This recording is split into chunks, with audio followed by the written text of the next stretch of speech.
도리스 컨스 굿윈이라고 하는 사람이 있습니다. 굿윈이라고 알려져 있는데요. 이분이 대단한 게 40년을 딱 한 사람을 연구합니다. 누구냐면 미국의 대통령인 링컨입니다. 링컨을 무려 40년이나 연구했고요. 혼돈의 시대 리더의 탄생이라고 하는 책을 쓰고요. 이 책에서도 여러 명의 인사들을 소개하지만 링컨을 단연코 가장 많이 소개합니다. 링컨은 대단한 미국의 대통령이긴 하지만 이 굿윈의 연구에 의하면 우울 기질이 아주 심한 사람이었습니다. 그러니까 우울증을 평소에도 무척이나 많이 앓고 있던 사람인데, 그가 정계에 처음 입문했을 때 그 당시의 심정을 일기에 이렇게 남겨놓았습니다. 나는 숨이 붙어 있는 가장 불행한 사람입니다. 지금 내 마음이 모든 인간 가족에게 균등하게 분배된다면 이 땅에서 유쾌한 표정을 지을 사람은 한 명도 없을 겁니다. 내가 앞으로 지금보다 더 나아질 수 있을지 모르겠습니다. 영원히 낫지 못할 거라는 불길한 예감마저 듭니다. 하지만 지금처럼 계속 사는 건 불가능합니다. 죽지 않으면 낫겠지요. 이게 정계에 막 입문했던 젊은 링컨이 자신의 일기에 남긴 글입니다. 무척이나 우울해요. 그래서 친구들이 걱정해서 링컨이 살던 집에서 날카롭고 찌를 수 있는 건 다 치워버렸답니다. 칼, 면도칼, 가위, 하여튼 뾰족한 건 다 치워버렸대요. 혹시 그 우울 기질이 심해져서 자신을 해할까 봐. 그러다가 링컨이 도저히 안 되겠다 싶어서 정계를 갑자기 은퇴하고 5년 동안 몰두했던 게 하나 있습니다. 혹시 무엇인지 아십니까? 자기 개발입니다. 갑자기 돌연 정계를 은퇴하고 5년 동안 도대체 내가 누구인지, 내가 무엇을 좋아하고 내가 무엇을 잘할 수 있는지에 대한 자기 개발에 힘쓰는데요. 이때 했던 것들이 이런 겁니다. 독서하고 기도하고 말씀 읽고 철학, 신학, 천문학, 자연과학, 정치, 경제, 역사, 문학, 사학, 특별히 연극까지 공부해서 연기했답니다. 그러니까 이렇게까지 5년 동안 갑자기 쉬면서 자기 개발을 한 이유를 이 굿윈이라고 하는 사람이 그래도 한 사람을 40년간 연구했잖아요. 자, 이렇게 밝힙니다. 한번 들어보십시오. 링컨이 이 시기를 보람있게 보내며 자기 개발에 힘쓴 이유는 무엇일까? 자신을 가감없이 들여다보며 냉정하게 자신을 분석하는 자발성에 있었다. 다시 읽어드릴게요. 링컨이 갑자기 5년 동안 쉬면서 자기 개발에 몰두한 이유는 이거 하고 싶었대요. 자신을 가감없이 들여다보며 냉정하게 자신을 분석하는 자발성에 있었다. 이 글을 처음에 소개해드리는 이유가 있습니다. 저는 오늘 이 금요 기도회의 자리가 이런 자리라고 생각합니다. 같이 말씀을 나누고 같이 기도하고 같이 찬양하면서 우리를 하나님 앞에 내어드립시다. 하나님 앞에서 내 자신을 돌아보고 하나님의 말씀으로 내 자신을 채워가며, 하나님 도대체 제가 어떤 사람입니까? 저에게 은혜를 주십시오. 제가 오늘도 내일도 나아갈 길을 주십시오.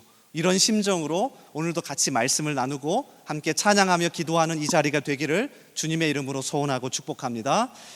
사도행전 17장의 말씀을 방금 전에 같이 읽었는데요. 내용과 태도라는 제목으로 같이 말씀 나누겠습니다. 오늘 본문 말씀은 그리 어렵지 않습니다. 바울이 2차 전도 여행 중 데살로니가에 들렸다가 겪게 된 이야기를 다루고 있어요. 특별히 누가가 오늘 우리가 읽진 않았지만 그 다음 이어 나오는 베레아라고 하는 지역과 비교해서 소개하는데요. 여러분 11절과 12절을 한번 보십시오. 제가 읽어드릴게요. 베레아에 있는 사람들은 데살로니가에 있는 사람들보다 더 너그러워서 간절한 마음으로 말씀을 받고 이것이 그러한가 하여 날마다 성경을 상고하므로 그 중에 믿는 사람이 많고 또 헬라의 귀부인과 남자가 적지 아니하나. 그래서 사도행전만 읽어보면 데살로니가보다 베레아가 훨씬 더 젠틀하고 신사적이었고 열매가 많았던 것처럼 보입니다. 반면에 오늘 우리가 읽은 것처럼 데살로니가는 호전적인 유대인들 때문에 바울이 고생을 많이 합니다. 특별히 야손이란 사람이 이 바울의 일행을 숨겨주었는데요. 이 유대인들이 쳐들어갑니다. 자, 5절, 자, 그리고 9절을 보십시오. 그러나 유대인들은 시기하여 저자의 어떤 불량한 사람들을 데리고 때를 지어 성을 소동하게 하여 야손의 집에 침입하여, 자 그리고 9절이요, 야손과 그 나머지 사람들에게 보석금을 받고 놓아주리라.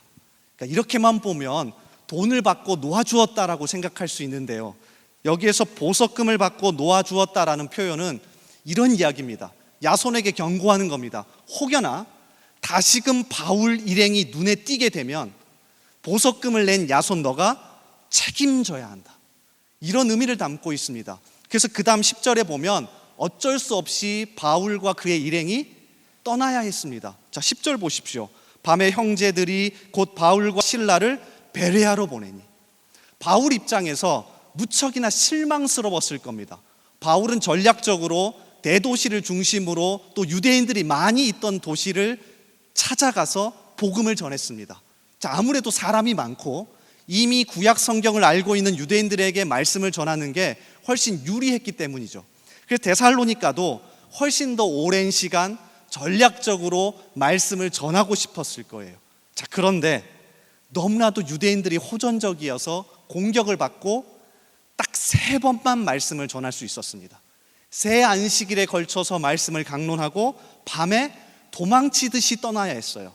자, 그런데 놀라운 건 바울이 데살로니가 교회에 보내는 편지인 데살로니가 전서 1장에 보면 결실하지 못하고 열매가 없을 것 같은, 도망치듯이 3주밖에 전하지 못했던 이 데살로니가에 엄청난 열매가 있습니다. 자, 한번 보시겠습니다.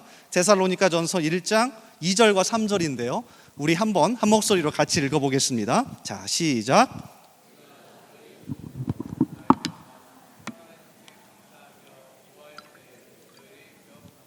너희의 믿음의 역사와 사랑의 수고와 우리 주 예수 그리스도에 대한 소망의 인내를 우리 하나님 아버지 앞에서 끊임없이 기억함이니. 바울이 3가지를 칭찬합니다. 3주밖에 말씀을 전하지 못했지만 교회가 잘 성장해서 너희에게 3가지가 있다. 첫 번째는 역사, 2번째는 수고, 3번째는 인내랍니다. 그러니까 종합해 보면 엄청난 상처와 아픔과 그리고 어려움이 있었지만 이걸 어떻게 해요? 인내, 잘 견디어내면서 무엇인가 교회로서의 역사와 일을 해나가는 교회가 데살로니가였답니다. 그것도 무엇 안에서요? 믿음과 소망과 사랑 안에서. 놀랍지 않습니까? 3주밖에 전하지 못했습니다. 바울 머릿속에는 훨씬 더 오랜 시간 동안 전략적으로 말씀을 가르치고 전하고 싶었는데 도망치듯 3주를 전하고 나왔는데 결실하고 있는 겁니다. 자, 거기다가 데살로니가 사람들은요, 이어지는 1장 6절과 7절에 보니 삶으로 본이 되는 삶도 살았습니다. 보십시오. 또 너희는 많은 환난 가운데서 성령의 기쁨으로 말씀을 받아 우리와 주를 본받은 자가 되었으니, 그러므로 너희가 마게도냐와 아가야에 있는 모든 믿는 자의 본이 되었느니라. 대단하지 않습니까? 짧은 시간이었지만 말씀을 전했고 그 말씀이 심어졌고 그들이 삶으로도 나타내는 데까지 나아갔던 겁니다. 자, 오늘은 여기에 좀 집중해서 묵상해 보고자 합니다. 도대체 무엇이 데살로니가 교회를 만들었을까? 도대체 무엇이 짧지만 강력한 영향을 주어서 이렇게 결실하게 했을까? 자, 크게 2가지입니다. 여기에 집중해서 제가 오늘 말씀을 묵상하니 2가지가 보이는데요, 바로 오늘 말씀의 제목과 똑같습니다. 첫 번째는 이들이 가르쳤던 내용이고요, 2번째는 이걸 가르치면서 보였던 태도에 있습니다. 그러니까 내용과 태도. 사실 이거는 우리가 살아가면서 무척이나 중요한 2 단어입니다. 무엇을 하든지 내용이 중요하고요, 또 이 내용을 담아내는 태도가 중요합니다. 그러니까 바울 일행이요, 3주밖에 되지 않았지만 이 내용과 또 이 태도 속에 무엇인가를 담아 놓은 겁니다. 그래서 하나씩 살펴보면서 우리 교회와 또 우리의 삶 속에서 데살로니가 교회처럼 열매 맺고 풍성해질 수 있기를 주님의 이름으로 축복합니다. 자, 첫 번째 살펴볼 거는요, 내용입니다. 도대체 바울 일행이 무엇을, 어떤 내용을 담아서 가르쳤기에 이들에게 영향력이 있었을까요? 자, 그 내용은 3절에 아주 간단하게 나옵니다. 3절을 다시 보시겠습니다.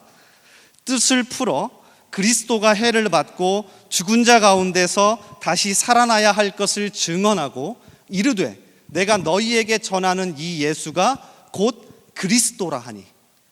예수 그리스도에 관한 것이었습니다. 잘 보십시오. 그리스도가 해를 받고 고난받고 그리스도가 죽은 자 가운데서 다시 살아나야 할 것을 증언하고 예수의 십자가의 죽음과 예수님의 부활, 아주 간단합니다. 고난, 십자가의 죽음, 그리고 부활을 가르쳤습니다. 3주 동안의 모든 말씀의 가르침과 중심에는 예수 그리스도가 있었습니다. 목사님 뻔한 얘기 하시네요. 물론 그럴 수 있습니다. 자, 그런데 오늘 3절 말씀을 다시 한번 잘 보십시오. 바울이 강조하고 싶은 부분이 하나 더 있는데요, 바로 뒤에 있습니다. 자, 다시 한번 제가 읽어드릴 테니 잘 보십시오. 뜻을 풀어 그리스도가 해를 받고 죽은 자 가운데서 다시 살아나야 할 것을 증언하고 이르되 내가 너희에게 전하는 이 예수가 곧 그리스도라 하니.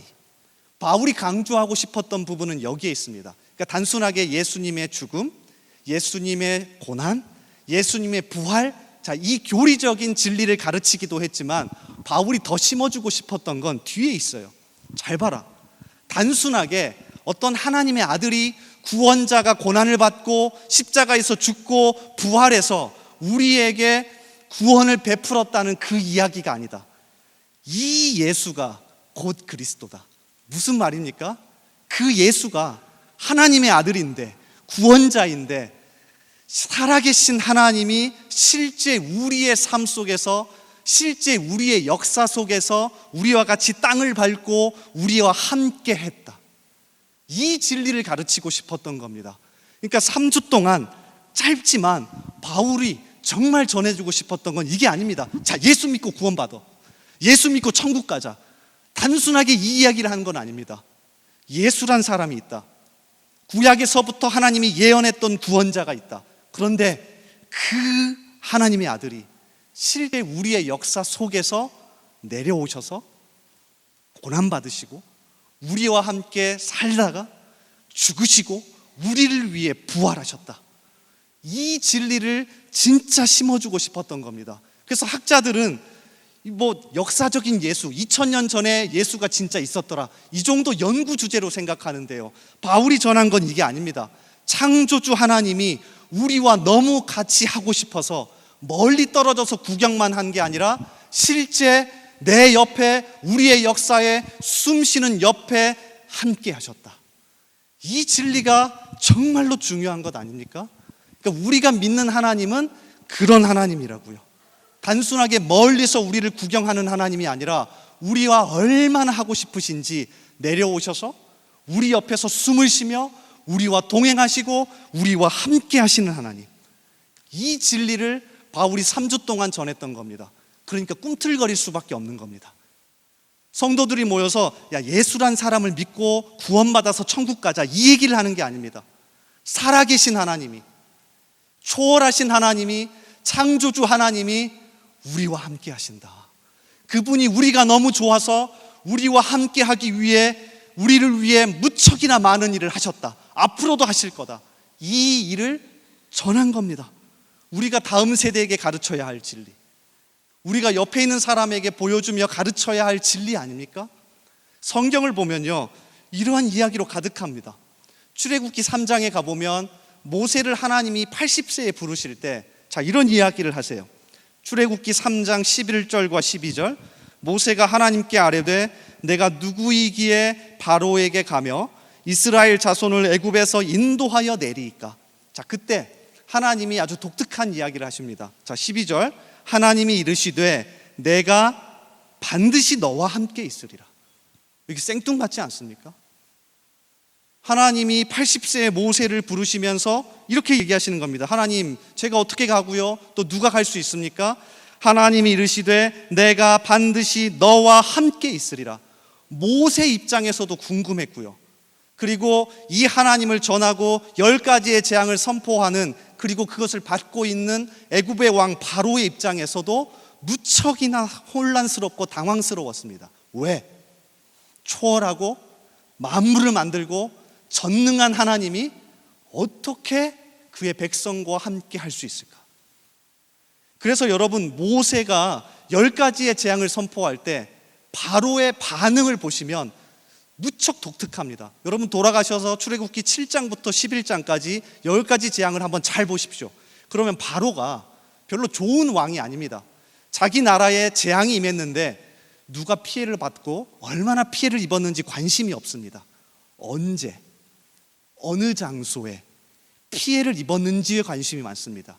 그러니까 바로 입장에서 모세가 선포하는 하나님이 궁금한 겁니다. 진짜 시간과 장소를 초월하는 하나님이 맞냐? 그리고 그런 하나님이 어떻게 너와 함께 할 수 있냐? 그러니까 바로는 계속해서 묻습니다. 아니, 자기 아들을 죽이겠다는데 모세에게 이렇게 질문합니다. 언제 메시에 죽일 건데? 그러니까 그 당시 사람들, 모세 입장에서도 초월하신 전능한 하나님이 어떻게 우리와 함께 할 수 있을지 놀라지 않을 수 없었던 거죠. 그게 복음입니다. 창조주 하나님, 전능하신 하나님이 우리와 영원히 함께하기 위해 우리와 함께하고 우리에게 모든 것을 행하시는 것, 이게 복음 아닙니까? 그래서 성경은 이 이야기로 가득해요. 사사기 6장에 가보면 기드온이 등장합니다. 기드온이 미디안과 싸워야 하는데 두려워하고 있어요. 자, 그때 여호와의 사자가 이렇게 이야기합니다. 사사기 6장 12절, 여호와의 사자가 기드온에게 나타나 이르되 큰 용사여, 여호와께서 너와 함께 계시도다 하며. 이번에도 똑같습니다. 다른 이야기 안 합니다. 그런데요, 이 부분을 조금 더 히브리어 문맥을 생각해서 정확하게 번역하면 이겁니다. 여호와의 사자가 기드온에게 나타나 이르되 큰 용사이신 여호와께서 너와 함께 계시도다. 하나님은 창세기부터 계시록까지 주구장창 우리에게 이 이야기를 하십니다. 전능하신 하나님이, 창조주 하나님이, 초월하시고 시간과 공간을 좌지우지하시는 하나님이 누구와요? 우리와 함께 하신다. 이 진리를 경험하고 이 진리를 옆에 사람에게, 다른 사람들에게 가르쳐 주어야 하는 것 아닙니까? 그러니까 바울이 3주 동안 어떻게 보면 전략적이었습니다. 오랫동안 가르치지 못했지만 가장 강력하고 심장이 꿈틀거리는 진리를 심어주고 나온 겁니다. 그래서 데살로니가 교회는 자라나지 않을 수 없었습니다. 그 하나님이 우리와 함께 하신다. 그 하나님이 우리를 위해 일하신다. 이걸 믿고 나아갔던 거죠. 오늘도 이 밤에 이 진리를 다시 붙잡는 저와 여러분 되기를 주님의 이름으로 소원합니다. 자, 그런가 하면 두 번째는요, 태도입니다. 바울이 엄청난 내용을 담아서 전해줬습니다. 자, 그런데 단순하게 그냥 던져놓은 게 아닙니다. 자, 오늘 2절, 3절 말씀을 다시 보겠습니다. 자, 2절과 3절 다시 한번 자세히 한번 읽어볼게요. 같이 읽습니다. 자, 시작. 성경을 가지고 강론하며 뜻을 풀어 그리스도가 해를 받고 죽은 자 가운데서 다시 살아나야 할 것을 증언하고 이르되 내가 너희에게 전하는 이 예수가 곧 그리스도라 하니. 바울이 그냥 이 예수가 곧 그리스도입니다 하고 던져놓고 간 게 아니라 잘 보시면 4가지를 했습니다. 첫 번째 강론, 그러니까 설교하고 변론했고요. 두 번째 뜻을 풀어 해석을 했고요. 세 번째 증언하고, 그러니까 증명했습니다. 설득해서 증명했습니다. 마지막 4번째는 이 모든 것들을 효율적으로 전했습니다.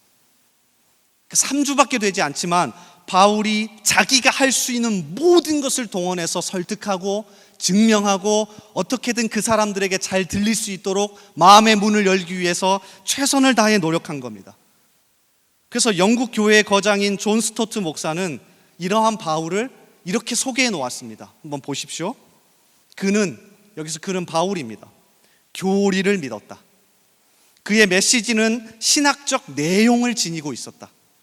그러나 그는 교리의 주입은 믿지 않았다. 바울의 논증과 청중의 연구는 서로 손을 맞잡고 있다.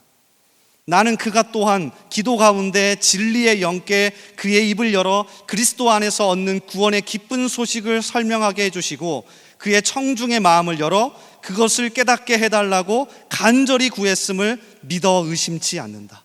그러니까 바울이 최선을 다해서 3주지만 자기가 할 수 있는 모든 것을 동원해서 설명하고 설득하고 증명했다는 겁니다.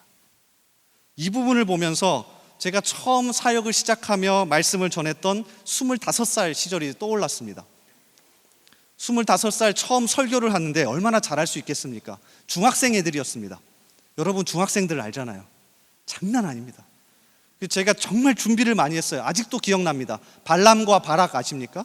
요 이야기를 가지고, 민수기 이야기를 가지고 설교를 준비했는데 이유는 단 하나였어요.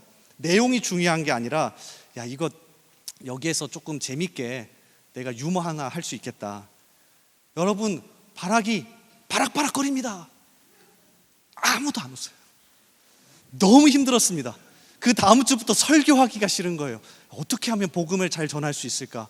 그러다가 씨 뿌리는 자의 비유를 읽으면서 자유함을 얻었습니다. 그래, 내가 가진 씨, 내가 가진 말씀은 강력한 거니까 그냥 뿌리고 오면 된다.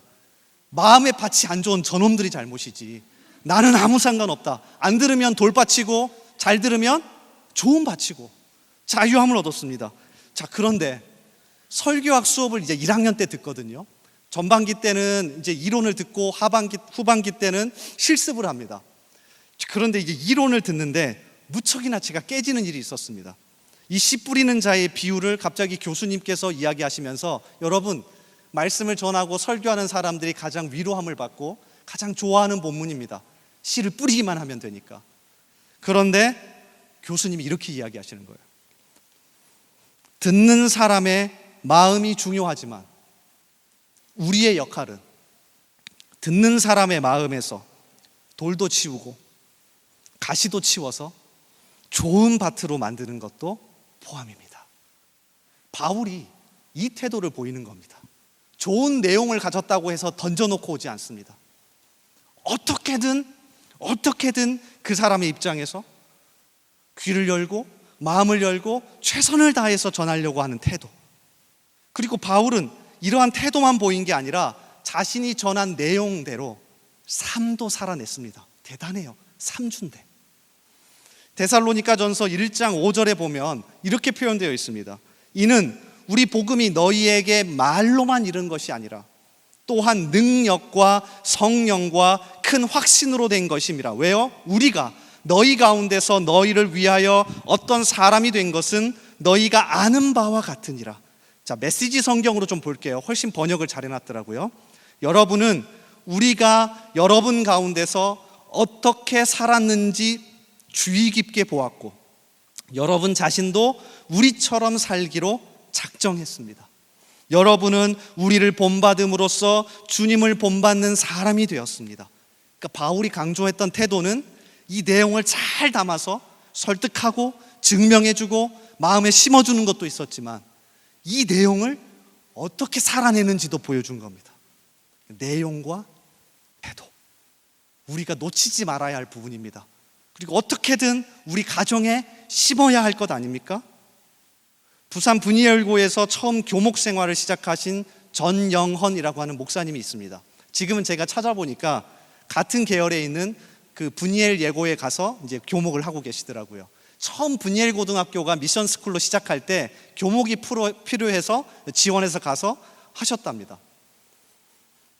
이분이 5,000명을 먹이는 사람이라고 하는 책에서 자신의 이야기를 소개하는데, 처음 부임했는데 미션 스쿨이잖아요.